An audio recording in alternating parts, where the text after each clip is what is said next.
Because my parents were immigrants, it gave us this, if we don't make it, we don't make it, and we're gonna die. Yura Min, Winter Olympian and two-time national champion. Known for grace, precision, and using ice stands to tell emotional stories. If I were to interview some of your closest coaches, what would they say about why Yura is successful? I was so bubbly and positive that kept me going for a really long time, because I think I was the second ice dance team to make it to the Olympics ever. If I wasn't able to stay positive like that in my head, I think it could have really spun to a different, darker direction. Me and my mom were always out doing our skating thing together. We lived away from my family for 10 years. I didn't know what was happening back at home. I didn't know that we didn't have a house. Nobody told me anything. I was just skating and I was just doing training and I was traveling and I was enjoying my life. And then after I retired, I came back and I just saw what my career did to my family, and I didn't know because they didn't tell me. Hi guys, quick one. A small favor I want to ask, if you're enjoying the episode that you're currently watching, is to subscribe to this YouTube channel. Your simple gesture of clicking subscribe is the biggest favor you can do for us. Thank you so much, and back to the episode.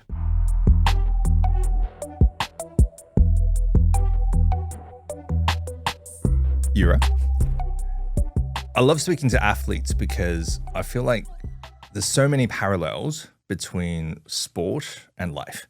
And one of my favorite movie genres is movies about athletes or sporting teams and all that sort of stuff, right? If there was a movie that was made about you, your origin story, what would be in the first section of that movie? It would be like the American dream, I guess, because I was the first person in my family to be born in America.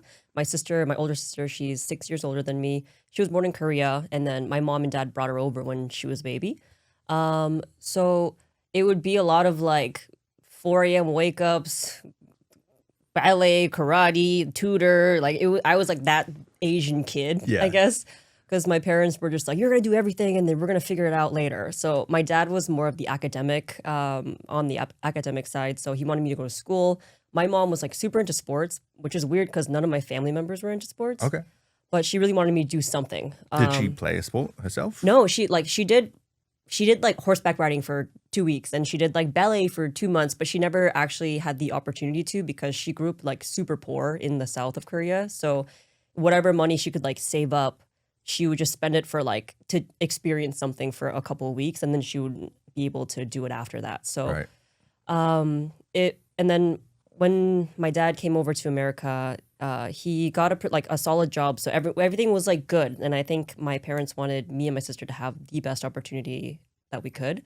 So my day since I was 8 was wake up at 4, go to practice because I skated more professionally, since when I turned 8. I did skate when I was 6, but it was more recreational.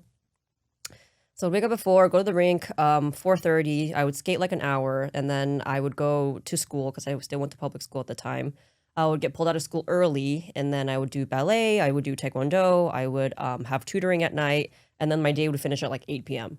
Wow. And then I would just be and then because you got to be up at 4 the following day. Yeah, exactly. Yeah. So I would, my mom would put the seats in the back down so that on the way to the rink, I could just I could sleep and I'll just roll around in the back while she drove me there, and then she would put my hair up and then I would get into the rink. So I guess it would be to answer your question, it would just be the typical Asian. I don't know how else to explain it. Sure. If you ask any Asian family, they would be yeah, we did everything. We went to school and we did this sport and that. We just wanted to try everything that we could. So I think it would be the typical tiger mom and dad. Yeah. What did your parents do when they came to America?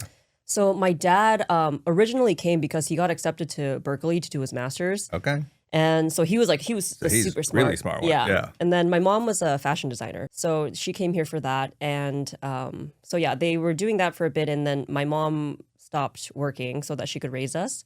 And my dad went into owning his own business. And then he went into construction towards the end. But then he was an engineer before. So he did a bunch of stuff to try and just kind of keep us afloat. Right. But yeah. So I'm thinking it's not we just became parents recently. Oh, congratulations. I'm man, it's not cheap to be parents. Oh my God, I know. Me and my fiance are talking about this too. I'm just like, oh, it's like scary. like, I'm hey. expensive. A child on top of that would be crazy. Exactly. Yeah. And then, I mean, now it's still okay, but I'm thinking like at your age when you were 6 going to 8 and then you were skating, you were doing taekwondo, you like all these activities. I'm just thinking, okay, just mum being an Uber driver the whole time. Yeah. And then having to afford all of those things. It must have been like pretty tough for an immigrant family. Yeah, like I don't think I really understood what money meant until I was way older because my parents shielded me from all of that. They didn't want me to feel like burdened that I was chasing my dreams or that they were supporting me. And the way they were supporting me was like they would mortgage the house or they would sell a house so that they can try and have me continue skating or try and have my sister go to school because my sister she did her master's at Harvard. So they really just like went all in for everything. I think it's difficult now looking back as an adult because I didn't understand that everything that I was doing was for my future. But at the same time, I felt like they were really giving up everything. They gave up their time, their money, whatever my dad was making was going straight into us again. I don't remember the last time my dad took a vacation like for himself or same with my parents. So looking back on that, I'm really thankful for them to give me this opportunity to like live here and be able to like establish my roots. Yeah.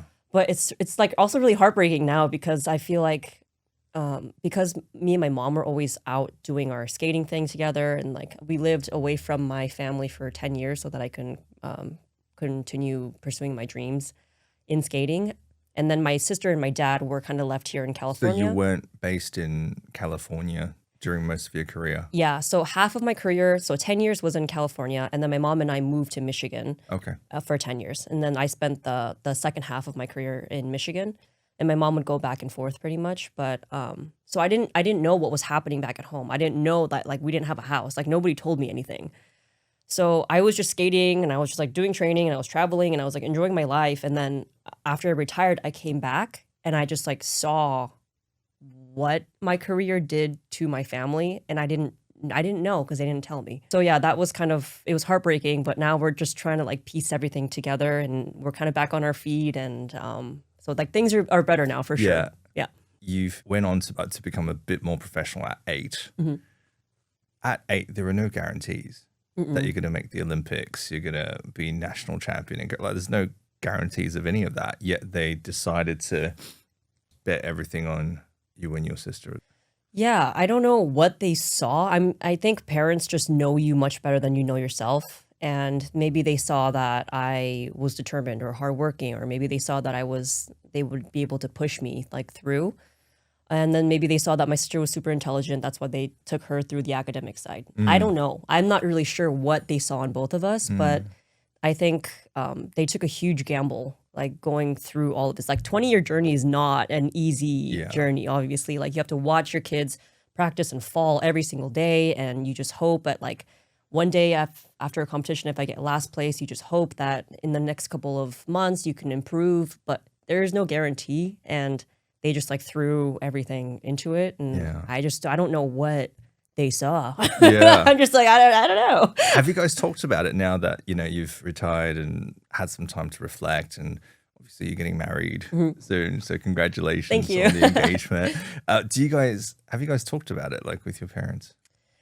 Yeah, it's like my dad didn't understand my mom's vision and my mom didn't understand my dad's vision. My dad was the one who pushed my sister to school and my mom was the one who pushed me to sports. Both did really well. Right? Yeah, we did okay. But so I think from my dad's side, he didn't understand why my mom allowed me to take a 7-year break after high school and not pursue going to college right away. Or my mom didn't understand why my dad let my sister stop skating at such an early age and go to school. And so there was a clash there. But I think because they were so different, they were able to push us in two completely different directions. And we were still able to become successful in our own ways. My mom is still kind of stuck in the realm of me. She wanted me to continue skating. Like when I retired, she was devastated. She still to this day like is devastated. It's 2025. I retired in end of 2021. Next Olympics are coming up, and she's just so she just thought I could keep going and then maybe I could do better, or maybe I could win more medals, maybe I could do one more Olympics. But Yeah. I didn't see that. In my eyes, I was seeing that I was getting older. I wanted to have a family. I wanted to like have a job. I wanted to participate in society in a different way, because skating and competing was all I knew for 20 years. And I feel like that's such a short part of your life, I guess. Figure skating is very like short-lived. It's not something you can do until you're 50. Obviously, your body starts to just kind of tap out.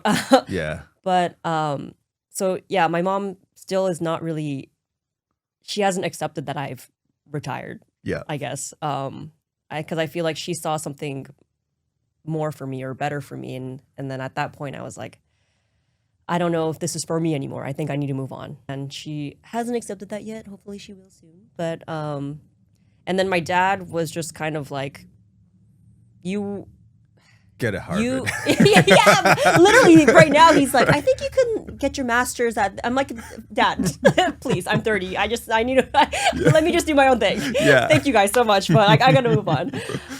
But yeah, he is pushing me towards school, not gonna lie. But though we haven't really like spoken about it, it's, I don't know.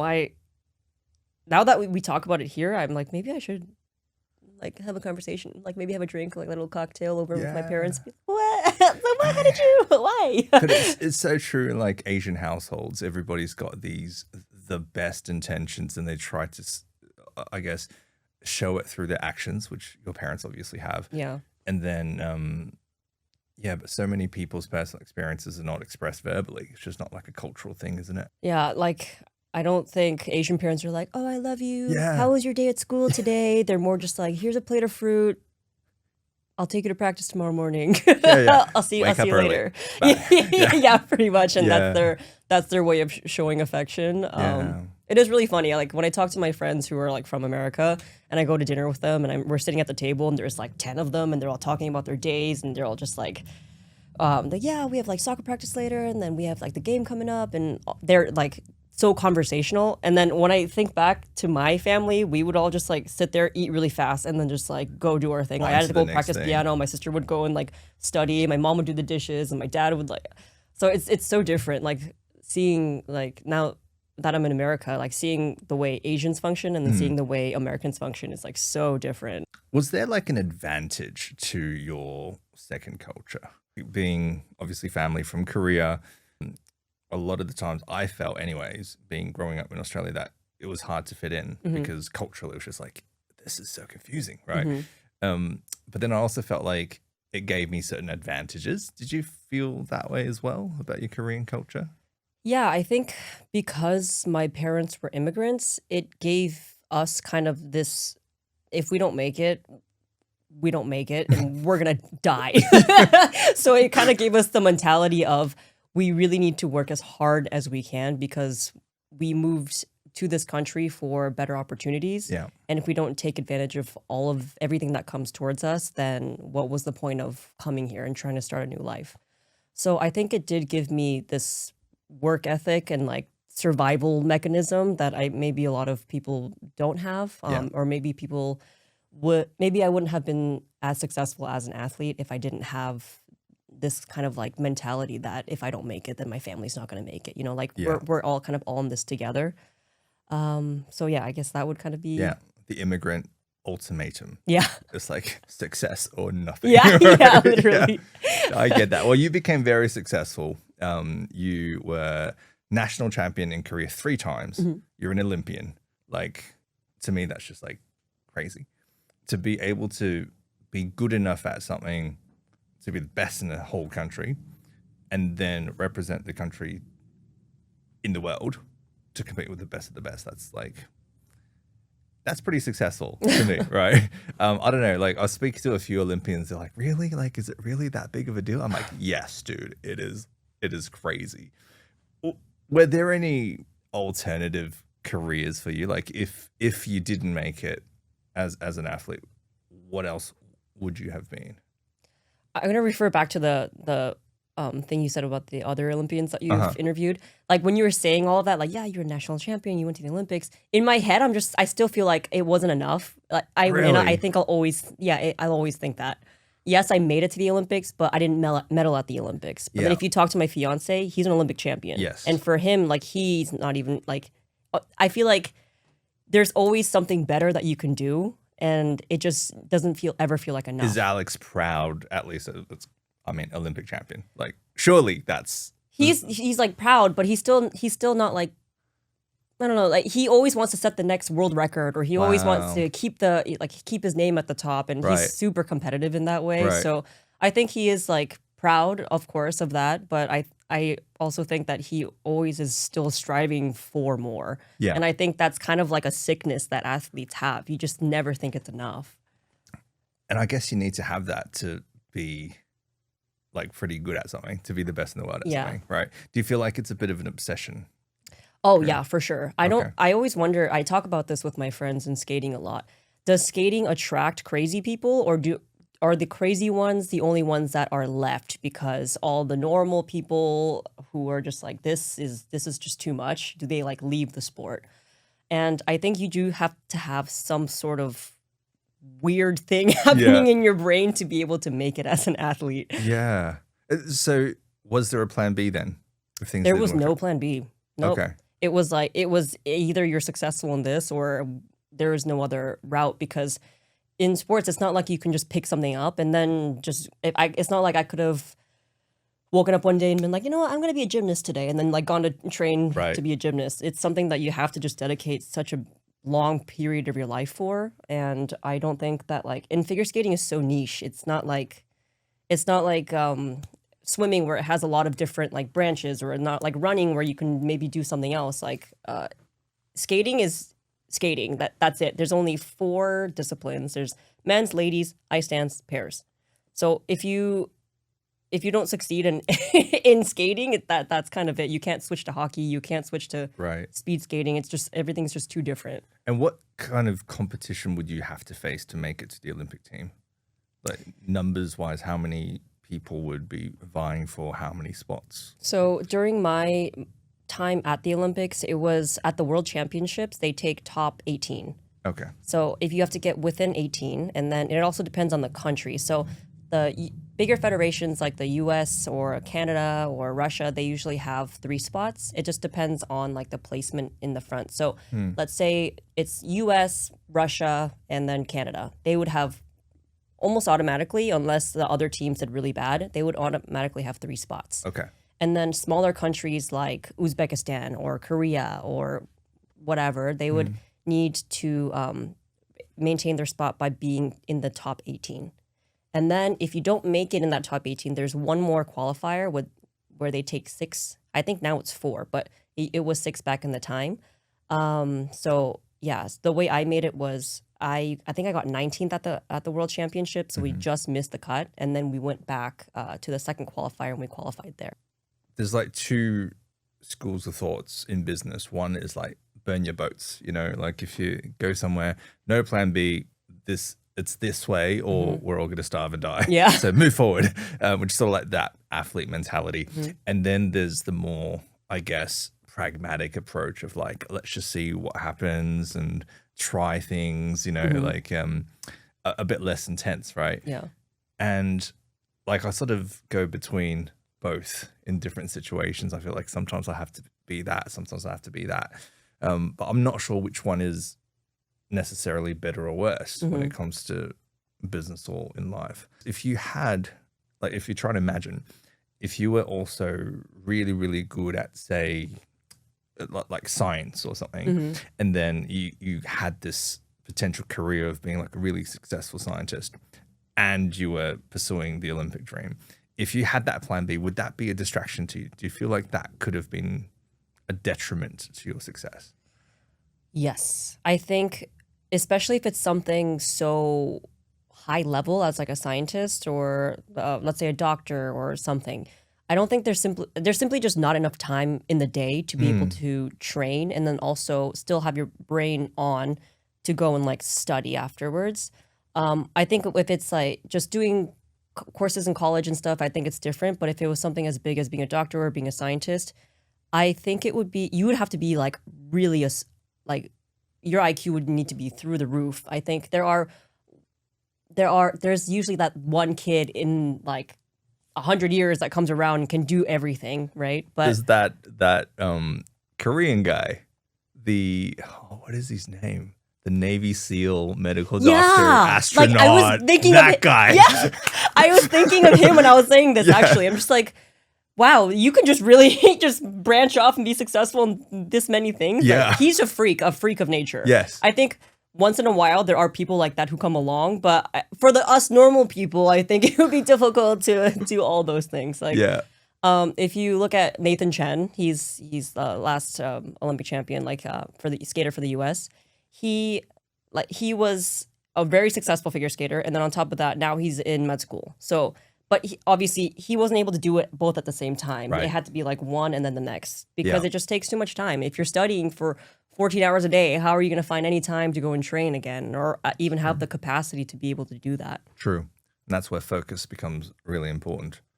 If I were to interview some of your closest coaches that you had, what would they say about why Yura is successful? It's funny. I just had a conversation about this with one of my past coaches. He said because I was so like bubbly and positive, and I always came in with a good attitude, that kept me going for a really long time. Because Korea was a very small federation at the time. Now it's much bigger. We didn't really have much power on the world circuit. So it's either you made it or you didn't make it. No one's going to help you. No one's going to guide you. You're kind of on your own, especially in ice dance, because I think I was the second ice dance team to make it to the Olympics ever, like in the history of Korea. So it was just like a really lost journey for me. We did a lot of detours because we didn't really know exactly what we were doing. Even the coaches, because like talking to our federation and then seeing what we needed, or like we had no judges to back us at competitions, and all these other federations had like 10 judges, or like they would have a lot of support and feedback, but we didn't really have that.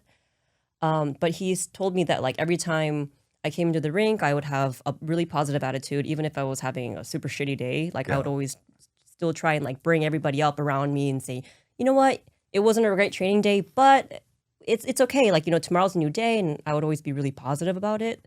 So I think that was something that did help me through my career, because I think if I wasn't able to stay positive like that in my head, I think it could have really spun to a different, darker direction. But I try and keep things light. I try and keep everybody around me happy. So, because, like life is short.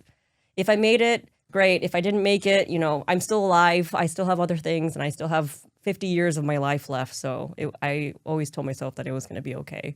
wow, that's powerful, because some of the other people that I've talked to who are in professional sports, there usually is like a map that you follow, like step 1, step 2, step 3.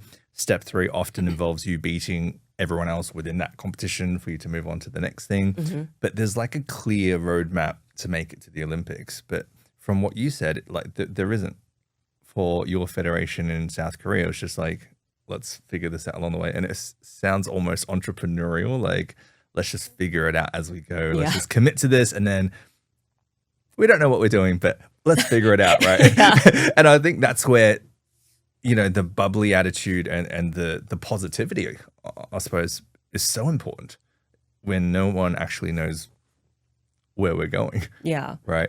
Did you ever feel like quitting then? Like, was there a opposite side to the positivity at times? Oh my God, so many times. Like, I've wanted to quit more than 10 times, I think, throughout my entire career.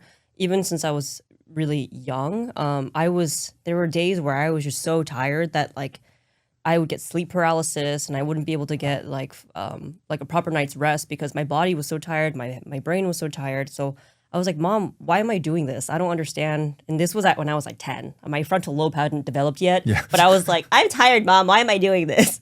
And she would just always say, I know you don't understand now, but you'll understand later. So just trust me, and then you just have to keep doing what I'm telling you to do. And I was like, okay. And then later in life, I was doing singles. So I was still jumping until I was 16 years old. and that was the first half of my career. And then I told my parents, I was like, I need to switch to ice dance or I'm not going to skate anymore. So they allowed me to switch to ice dance. Why did you want to make that switch? I didn't like being out there by myself. Like I didn't like that I was out there and everyone was looking at me, and it was either like it was make or break for just me. And I think just being in my own head and not having like an outlet or somebody to talk to or somebody to like kind of cooperate and have a bounce team. with, Yeah, right? exactly. Yeah. Not having that was difficult for me. So I just felt like I was more of a team player than someone who couldn't do it by myself. So I told them that I wanted to do ice dance and this is what I wanted to pursue. So they let me switch. It was a lot of back and forth for a few years. They didn't let me do it for a long time. And then after I moved to Michigan, like I went through a lot of partners. So it's not really common for girls to have so many partners because right now it's like 75% female and then the rest is male, and there's just not enough men for women to compete in this sport. But I was constantly I would just like show up to a training camp, be like, do you have any boys? Yeah. Like if I can compete for Korea, we can compete internationally immediately. And I would try, and it was like a bargain. I was trying to like, Yeah, you were like, selling yeah, the deal. Anybody want to skate with me? So I had a total of, I think, 7 or 8 partners. And usually in ice dance, you stick with one partner, maybe switch once, and then you kind of just grow from there. But because I started late, I didn't have time. I was like, I needed to do this and have this partner and like figure this out as I went. Yeah. And then on top of that, getting my partner citizenship was like another thing. Like that was also a journey. But That never crossed my mind that okay. yeah, so I feel like there was a lot of things that we just had to figure out. And when we were in Korea, we would just pull up to government agencies and be like, how do we get this white man a citizenship so we can go to the Olympics? And it was a lot of like spinning around, and people would just be like, yeah, like go talk to this person, go talk to this person. But there was really nobody showing us like what we were supposed to do. And it's not like I grew up in Korea and I knew exactly who to talk to or where to go. So yeah, like you said, it was very entrepreneurial. Like we just figured it out as we went. And yeah, like the federation did help here and there, but they were also new to having an ice dance couple. So this was a first time experience for them as well. So I can't even blame them. It was just kind of like we were all just trying to figure out like how to get where we wanted to go. It's so funny. I just asked you about times that you perhaps wanted to quit, and most of that answer was like, but we did this and we were, you know what I mean? Like, I like forgot the question. No. But I think it's almost like your brain is not like focused on the negative. It's just like, yeah, I did, but we did all of this and I did this and I had to like pitch this to people and we had to figure it out and it was great. You know what I mean? Yeah, it's something that my fiance always tells me, like I always look to the positive side, which is good, but at times sometimes you do need that space to like, you know, have the cloud over your head, let it rain, have that moment and then move on. But for me, immediately if something goes wrong, then I just think like, okay, what's the next move? Like, how do I fix this? Like, how do we get out of this kind of? So sometimes I do get out of touch of my emotional side because I'm always just like so focused on what the next thing is. So I do think it's like maybe a strength, but also kind of a weakness. But yeah, I did want to quit many, many times, but I'm glad I didn't. And I'm like, stay positive. In what situation would that be a weakness, in your opinion? I think sometimes it's okay to not feel good about yourself and it's okay to kind of sit with that. I think for me, because I'm always just so focused on the next move, I sometimes don't even realize how the people around me are feeling. So something recent, I guess that's happened is something kind of bad-ish happened with my fiance, and I didn't sit there and go, you know, are you okay? Like, what's wrong? Let's talk this through. For me, I immediately was like, okay, but that's all right. We can just fix it by doing this. But what he needed at the time was someone to just pat his back and say, it's all going to be okay. We'll figure it out, but we can sit in this environment, in this emotion for as long as you need. And then when you need me to pull you out of it, I'll be here. That's what he needed. But I immediately just went to like, it's fine. Like, don't worry about it. Like, we're going to be happy. It's okay. Yeah. So I think in moments like this, I do need to be more aware that just because this is the way I handle things isn't the way that everyone else around me is going to handle it. So that's something kind of like a new revelation I made recently. Yeah. And I guess it's true because often any strength in a different situation can become a weakness as well. A lot of times I resonate to it being a strength. So like the pragmatism, like, okay, cool. Yeah, but it'll be fine. What's next? Yeah. Right. I felt personally I'm more like that. And then I definitely relate in a lot of ways where like certain times when I'm having a conversation with my wife and then she's like, hold on. I don't need the pragmatism right now. I just need some kind of like there, you know, like some kind of a pat on the back sort of thing. And yeah, I certainly had to go on that journey myself as Twins. well. Yeah. Okay, but here's the question though. That strength of staying positive, do you think that's innate or did you have to develop that at some point? I think it was like a trauma response. Okay. Because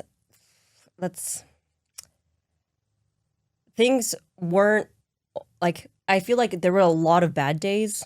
There were probably more bad days than good days that I had when I was training or with my family, or because we were so separated for so long. We grew apart. Naturally, that would happen, right?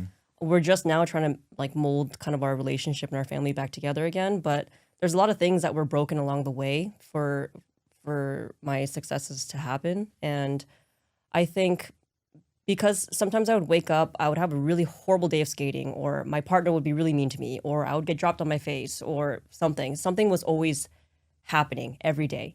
I was being injured. We couldn't make this competition. We didn't get the result we needed. So we couldn't make the Olympics. There was always something bad happening. So I think if I allowed myself to stay in that, I think I would have been in like a deep depression maybe. And I think it would have been really difficult to pull me out of it. So I think it was a response for me because if I didn't look at the bright side, I really think I wouldn't have made it. Like I wouldn't have gone as far as I did. Like obviously my personality is more bright and maybe more like funny and jokey and stuff. But if I wasn't the one to do that in my partnership with my partner, then we both would crumble because I've had several partners, but a lot of them were very hard on themselves, and if we didn't make it, like it was just detrimental because some of the partners I had were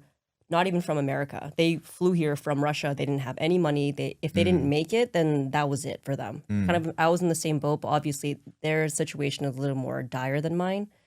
So I think every failure that we had was like another reason for them to go back home. And for me, I had to be like, no, but it's okay. Like we can try this next competition and maybe we'll get the points there. Like I think we'll be okay. Like I had to be that person so that they wouldn't, first of all, leave me and then I have to look for another partner. Yeah. Or second of all, like if I just needed to pull them out of like this cloud.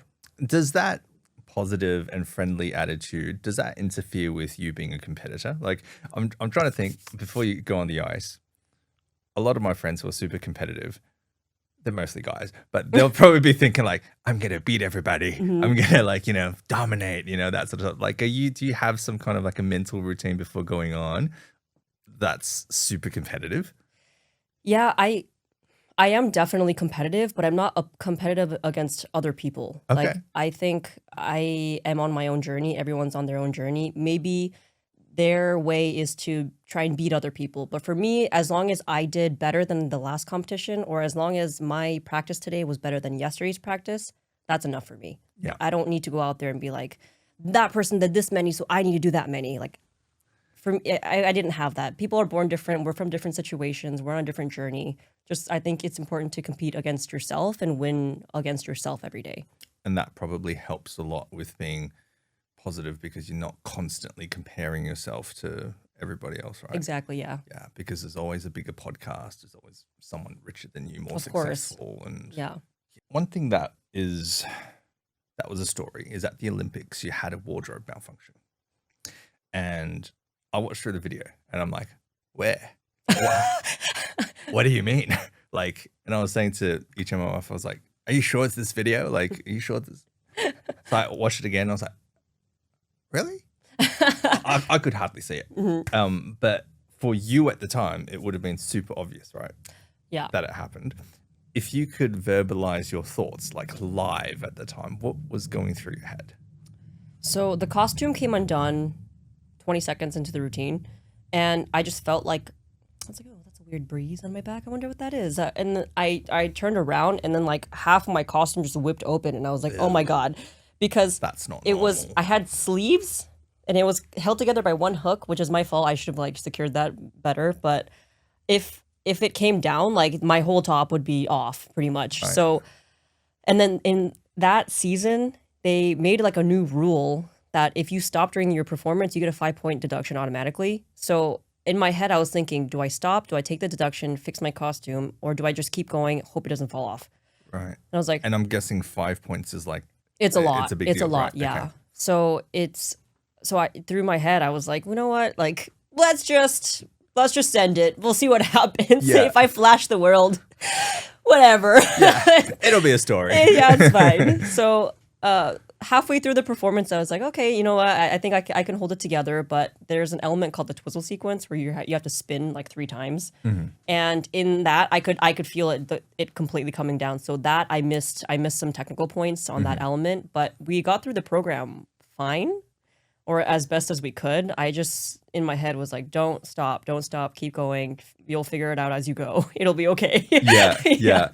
So you were literally thinking at the time, if I stop, it's 5 points. I can't afford to lose 5 points. Yeah. Therefore, I shall keep going. Yeah. That was it's very practical. Yeah, I'm always like this. I'm always like, okay, well, let's figure it out. Yeah. Did your partner notice during the routine? He didn't notice until I missed my twizzle sequence. Yeah. And then I remember him looking at me as he grabbed my hand, and then he saw that my costume was undone towards the end. So he kind of helped in a little bit way. So like whenever he grabbed my back, he made sure that he grabbed part of the costume so it kind of like stayed on. So towards the second half, he did realize, but in the first half, he had no idea as well.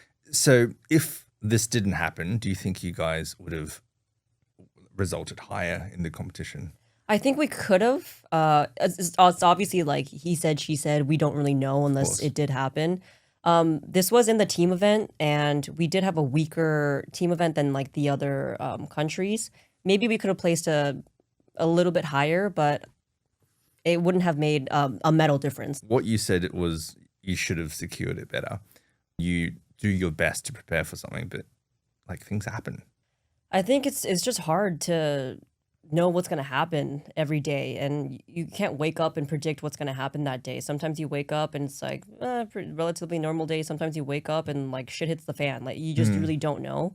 And for that situation, I think I could have probably, I mean, obviously it was my fault that I didn't secure the hook properly, but also I could say, well, my dressmaker should have made 3 hooks instead of 1 hook. And I remember him messaging me saying, oh my God, like, are you okay?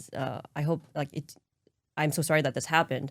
And I was like, well, sure, but it happened. Like, what are you going to do? It's already done. So either we can just say, well, oops, and then move on, or we can be in this dark cloud forever. But I think it was funny. Now that I look back at it, it's a story. It was funny. I'm honestly glad it happened. I wouldn't have had it any other way. Sometimes life's just like this. In the moment, you might feel like it's super horrible that this thing is happening to you. Like, why, God? Why would you do this to me? But in the end, it's part of life. Totally. Stuff happens. It's fine. I'm super excited for this next question then, like especially within the context of everything that you've said so far. What's next for Yura Min? Well, great question. I'm like, I don't know. So as per my dad's wishes, I am finishing my degree finally. So I'm going to graduate after this next semester. I'm going to get a bachelor's in project management. Okay. So I would like to do something within the realm of skating still. Like I would like to choreograph and still coach a little bit, but I would like to try something new in my life now. Now that I'm like more on my feet and I have more stability, I think I have more opportunities to try other things, which I don't think I felt like I had before. I felt like it was either skating or nothing. So I never really had the opportunity to try other sports or try other projects or try another job. So I think after I finish my degree, obviously get married, and then Yes. and then after that, I want to wake up and try something new every day. I think that's going to be kind of my goal in my 30s. Yeah. Things that I wasn't able to do in my 20s or before because I was training all the time. So I want to try other sports. I want to try other jobs. I don't know. I just want to like life. Explore, yeah. Yeah. Be a normal person. Yeah, exactly. Yeah. Is there like a particular area, like if you could just pick any job to start trying or to just explore, like what field would you want to go into?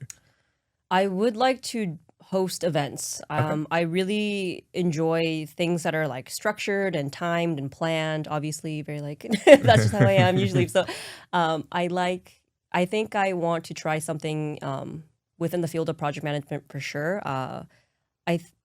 My ultimate thing would be kind of hosting banquets for maybe the ISU, hosting just kind of like get-togethers, like networking. I really like things that I can be social with, where I'm talking to someone constantly and kind of bringing different people together. And you were recently in Europe for like an Olympic thing. Yeah. Yeah, like something similar to that. Yes, even. yeah, What exactly. was that about?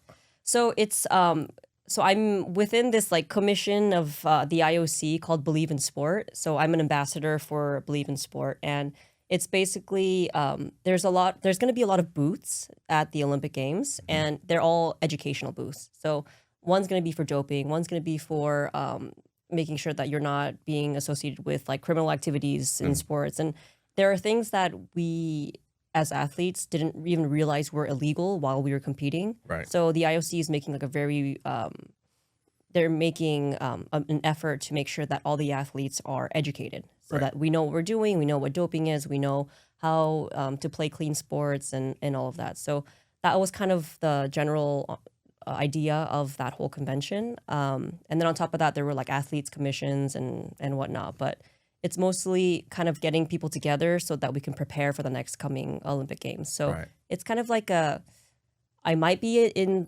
at the next Summer Olympics or the Winter Olympics. We're not really sure where they're sending me yet, but I'll kind of be there and be educating the next set of youths or athletes on how to be a better sportsman, I guess. This is such a beautiful season because similarly, when Haley was born, our daughter, life just sort of stopped for her. Which is like, okay, nappies. And again, nappies and you need to sleep. Cool. So like I didn't do a lot of work at all during that time. And I was sharing with Yichen saying, is my whole life gonna be like this, like forever? And then she's very wise, so she said, "No, like, it's just a season. Like she's gonna grow up, man. She's not gonna need diaper changes every 2 hours, like just in a few short months. Like, and we'll build our new routine, and you'll get a lot of your time back."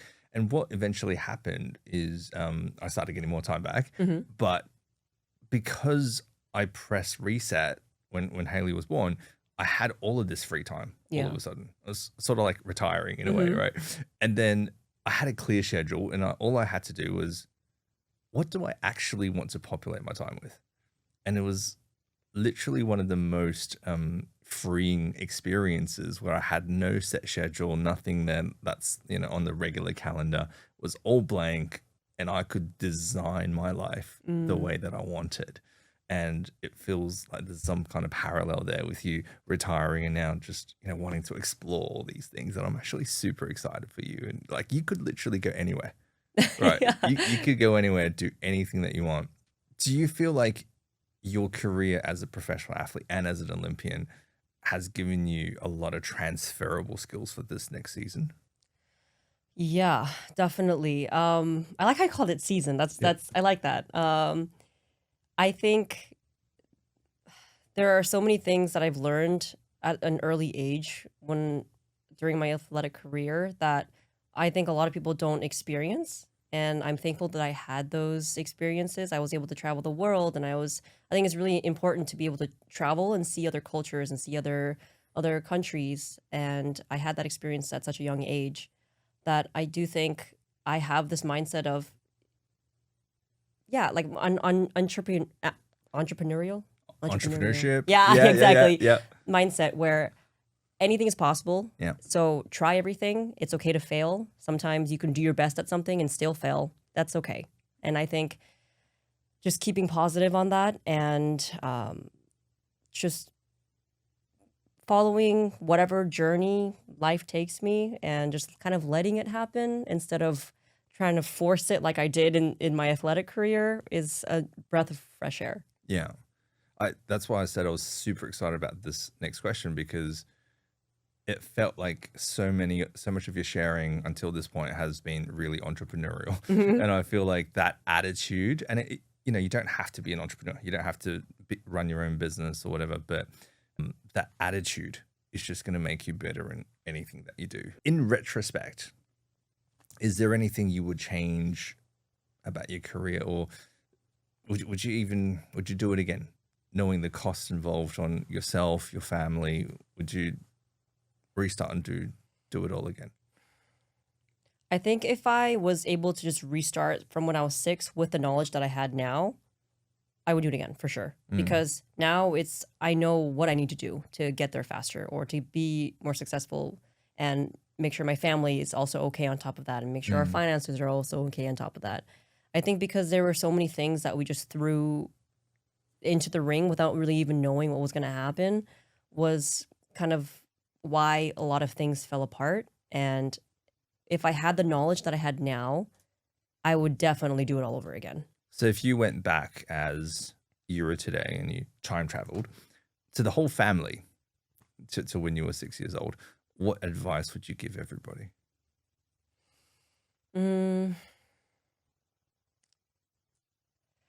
For my family, I think I would probably tell them that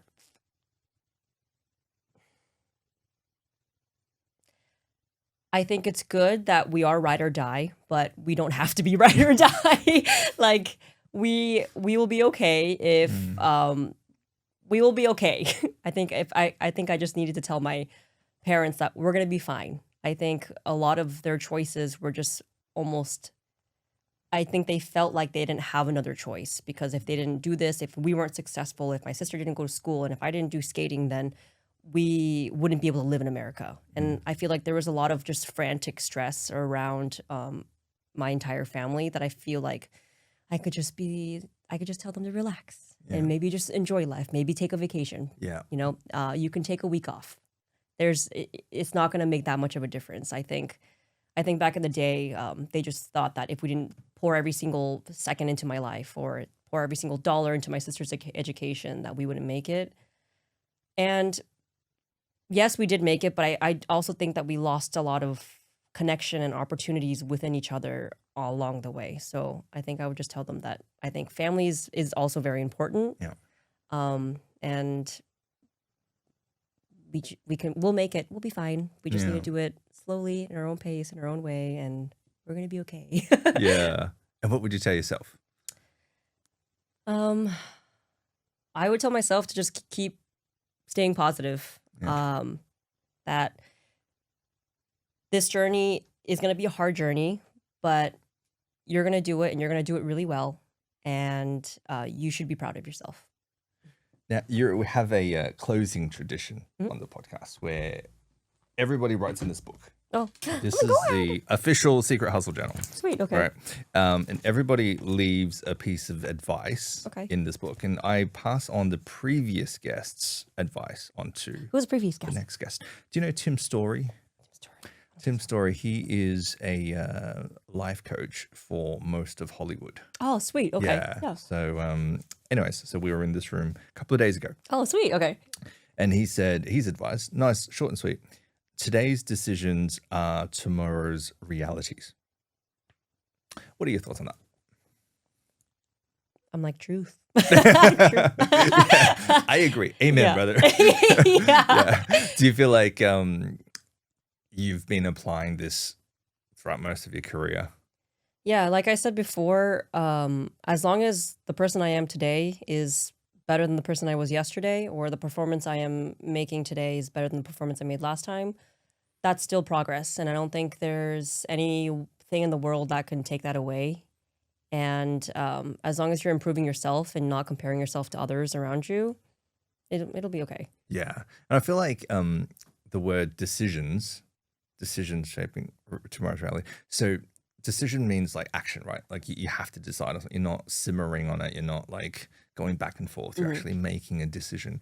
And most of your career, whether or not the decision's been made for you by your parents, or eventually your own decisions to change from one sport to another, you've made a lot of decisions. Yeah. And that's what made you successful today as well. So thank you so much for being here, Yura. Thank you. It's been such a pleasure. Yay, yeah. And really honor you for, the amazing achievements that you've had, and really excited for this new season of your life.